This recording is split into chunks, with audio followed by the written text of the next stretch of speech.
एक बार पुनः आप सभी का रोयला हिंदी क्लासेस में स्वागत है। और मैं आज एक दूसरा प्रैक्टिस सेट लेकर आपके सामने उपस्थित हूँ। आशा करती हूँ कि आपको पिछला प्रैक्टिस सेट भी पसंद आया होगा और ये प्रैक्टिस सेट भी आपकी व्याख्याता Hindi, second grade Hindi, assistant professor Hindi, UGC net, set, TGT, PGT आदि के लिए बहुत ही उपयोगी सिद्ध होगा। तो हमारा दूसरा प्रैक्टिस सेट शुरू करते हैं, जिसका पहला क्वेश्चन है, किसके इतिहास को हिंदी साहित्य का प्रथम वैज्ञानिक इतिहास कहा जाता है। अर्थात किस साहित्यकार के इतिहास को पहला वैज्ञानिक इतिहास कहा जाता है। तो 4 ऑप्शन दिए गए हैं और आपको सही ऑप्शन चूज करना है।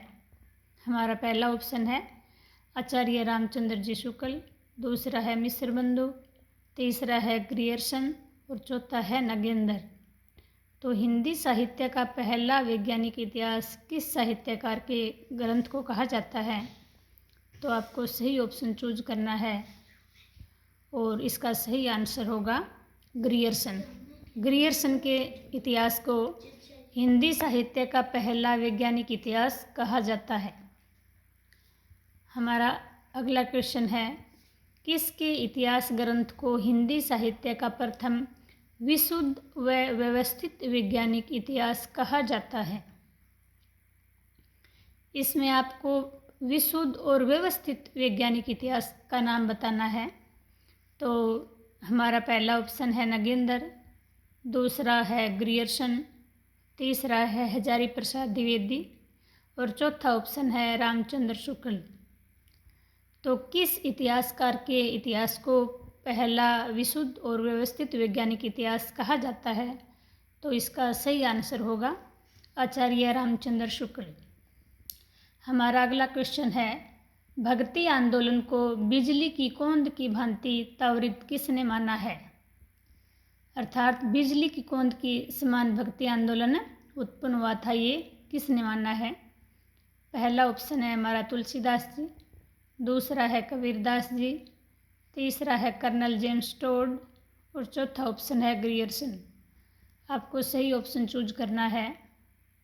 कौन सा ऑप्शन होगा इसका आंसर।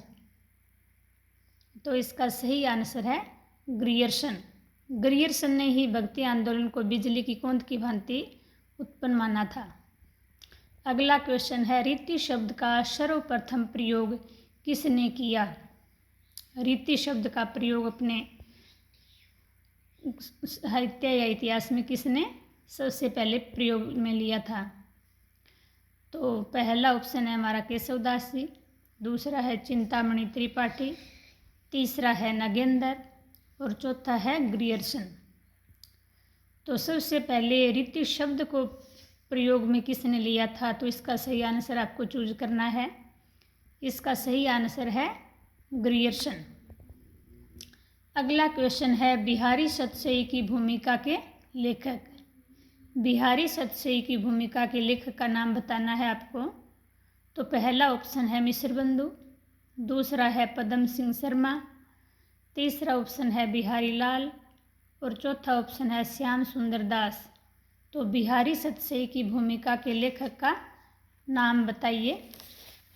तो हमारा आंसर होगा पदम सिंह शर्मा। अगला क्वेश्चन है हमारा, अंक देकर तुलना करने की पद्धति के प्रवर्तक कौन है।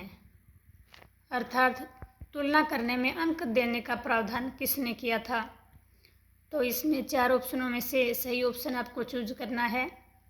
पदम सिंह शर्मा, दूसरा ऑप्शन मिस्र बंधु, तीसरा रामविलास शर्मा और चौथा आचार्य रामचंद्र शुक्ल।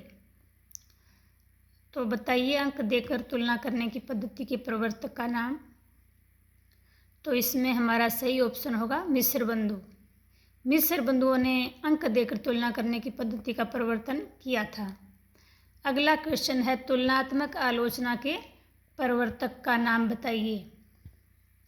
तुलनात्मक आलोचना सबसे पहले शुरू किसने की थी। तो इसमें पहला ऑप्शन है मिस्र बंधु, दूसरा है रामविलास शर्मा, तीसरा है नगेंद्र और हमारा चौथा ऑप्शन है पद्म सिंह शर्मा। तो तुलनात्मक आलोचना के प्रवर्तक का नाम आपको बताना है और इसमें सही आंसर होगा पद्म सिंह शर्मा, अर्थात तुलनात्मक आलोचना के प्रवर्तक पद्म सिंह शर्मा हैं। हमारा अगला क्वेश्चन है 1907 ईस्वी में बिहारी और फारसी कवि सादी की तुलना किसने की थी? अर्थात बिहारी और फारसी कवि सादी की तुलना 1907 में की गई थी और वो किसने की थी, आपको सही उत्तर बताना है। तो पहला ऑप्शन है ग्रियर्सन, दूसरा है मिश्रबंधु, तीसरा है श्याम सुंदर दास और चौथा ऑप्शन है पद्म सिंह शर्मा। तो आपको सही ऑप्शन चूज करना है। बताइए सही ऑप्शन कौन सा होगा। तो इसमें हमारा सही उत्तर होगा पद्म सिंह शर्मा। हमारा अगला क्वेश्चन है हिंदी कोविद रत्नमाला जीवनी 1909 ईस्वी के लेखक हैं। अर्थात हिंदी कोविद रत्नमाला जिसकी रचना 1909 ईस्वी में हुई थी और जो जीवनी विधा की रचना है तो उसके लेखक का नाम बताना है। तो हमारा पहला ऑप्शन है मिश्रबंधु, दूसरा है श्याम सुंदर दास, तीसरा है राम नरेश त्रिपाठी और चौथा है पद्म सिंह शर्मा। तो हिंदी कोविद रत्नमाला के लेखक हैं श्याम सुंदर दास, जो जीवनी विधा की रचना है। और आज के इस प्रैक्टिस सेट का हमारा अंतिम क्वेश्चन है कविता कौमुदी 1917 के रचनाकार कौन हैं?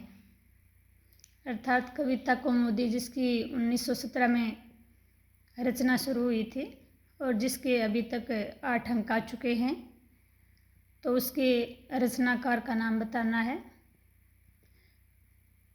राम नरेश त्रिपाठी पहला ऑप्शन, दूसरा ऑप्शन है श्याम सुंदर दास, तीसरा ऑप्शन है मिश्रबंधु और चौथा ऑप्शन है हरिहर द्विवेदी।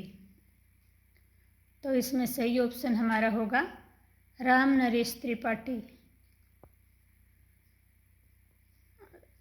इस प्रैक्टिस सेट में हमारे 10 क्वेश्चन थे। आशा करती हूँ कि आपको पसंद आए होंगे। अगर आपको ये क्वेश्चन पसंद आए तो हमारे वीडियो को लाइक और सब्सक्राइब करना, और कल हम फिर उपस्थित होंगे इसी तरह एक दूसरे प्रैक्टिस सेट के साथ। तब तक के लिए धन्यवाद।